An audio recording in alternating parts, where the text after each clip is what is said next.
उगी माझ्या बाळा, काय झालं तुला?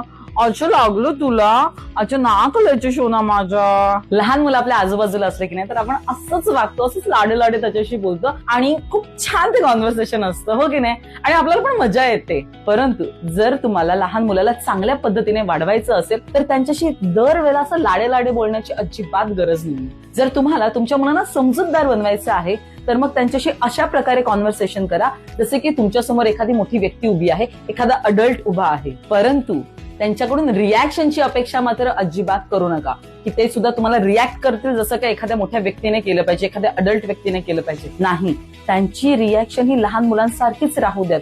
तुमची अपेक्षा अशीच ठेवा की तो लहान मुलासारखं अगदी त्याला न कळल्यासारखंच वागणार आहे, पण तुमचे सगळे मॅच्युअर टॉपिक त्याच्याशी डिस्कस करा. रोज घडणाऱ्या प्रत्येक घटनांचं कॉन्व्हर्सेशन त्याच्याबरोबर नक्की करा. हे सगळं का करायचं तर आपल्या मुलांमध्ये समजूतदारपणा जर तुम्हाला रुजवायचा असेल तर आपण त्यांच्याशी असं वागलं पाहिजे की ते कोणीतरी मोठे आहेत, पण अपेक्षा अशी करायची की ते लहानच आहेत. बालपणातली काही वर्षे की नाही त्यांचा फक्त रिसिव्हिंग मोड ऑन असतो. रिॲक्ट कसं करायचं त्यांना कळत नसतं, पण ते सगळं रेकॉर्ड करत आहेत. जेव्हा मोठे होतील आणि योग्य वेळ येईल ना त्यावेळेला ते योग्य पद्धतीने रिॲक्ट होतील. अशाच आपल्या छोट्या छोट्या गोड गोड मुलांना समजूतदार बनवण्यासाठी सुंदर कॉन्व्हर्सेशन करा आणि तुमचं कॉन्व्हर्सेशन कमेंटद्वारे आम्हाला जरूर कळवा. त्यासाठी शेअर करा, लाईक करा आणि फॉलो करायला विसरू नका. थँक्यू.